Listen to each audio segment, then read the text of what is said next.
To understand how Pompeii died, you first have to understand how it lived. Pompeii sat on the Bay of Naples in the shadow of a mountain called Vesuvius. The soil around it was some of the richest farmland in the entire Roman world. Dark, fertile, perfect for grapevines and olive trees. Nobody knew why the soil was so good.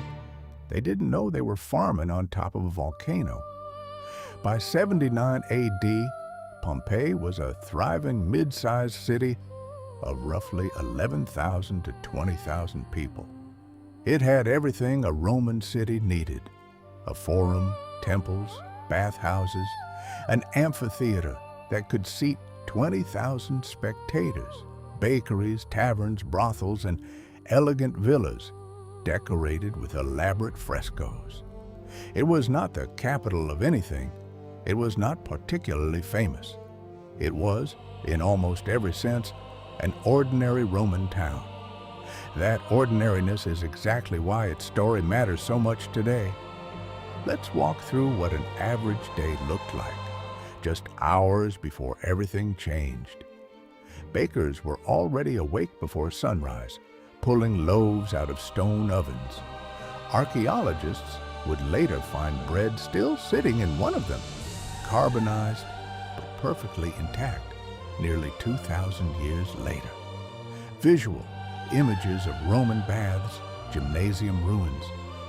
In the public baths, men and women, in separate sections, soaked in heated pools, a Roman daily ritual as normal as checking a phone is to us today.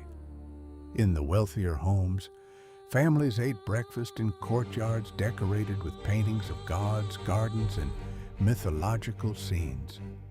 Paint so vivid that when it was uncovered centuries later, it looked almost freshly done. Slaves ran errands. Merchants opened their shops. Children played in the streets. There had been warning signs, small earthquakes over the previous days, but Pompeii sat in an active seismic zone. Minor tremors weren't unusual. Nobody connected them to what was building beneath the mountain. By early afternoon, that changed forever.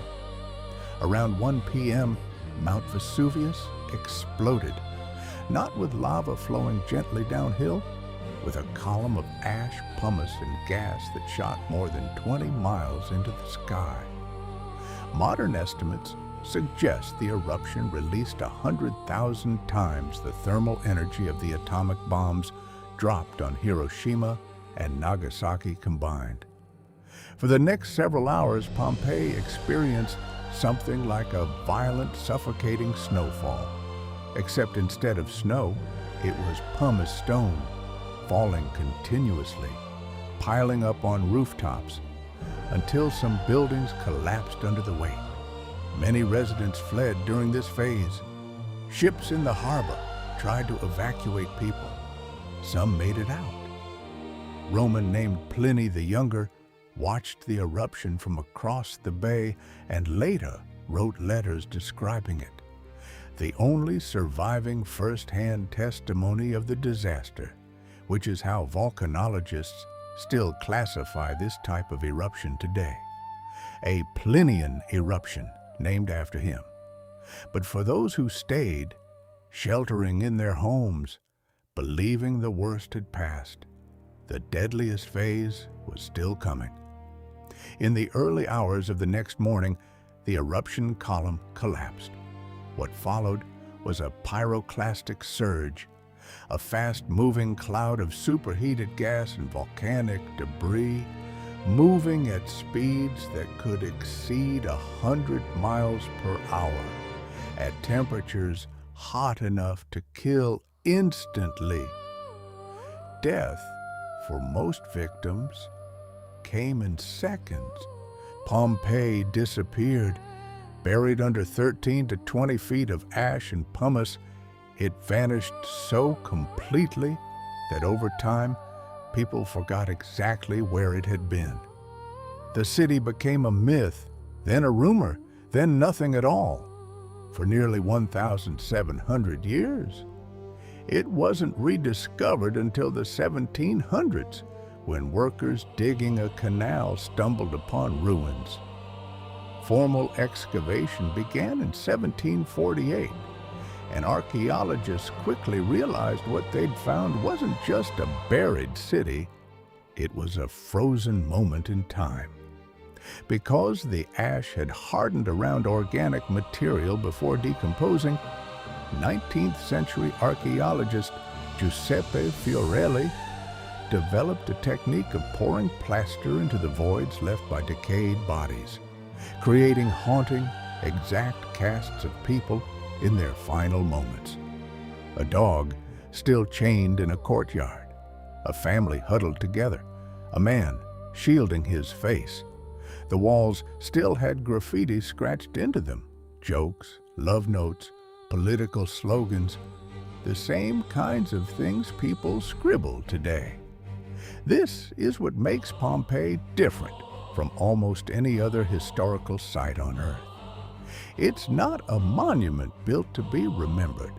It's an accident of destruction that preserved everyday life in extraordinary, unsettling detail. Today, Vesuvius still looms over the Bay of Naples, and it is not extinct. Millions of people live in its shadow, in and around modern Naples, in what volcanologists consider one of the most dangerous volcanic zones on the planet. Pompeii's ruins are now a UNESCO World Heritage Site, visited by millions of tourists every year, walking the same stone streets that Roman feet wore smooth 2,000 years ago. The story of Pompeii isn't really about a volcano. It's about how fragile ordinary life is, and how a single afternoon can turn a thriving city into a time capsule that outlives every person who ever walked through it. 20,000 people once believed today would be a normal day. If you found this story interesting, there are hundreds more like it hidden in history. Disasters, mysteries, and moments that changed the world in an instant.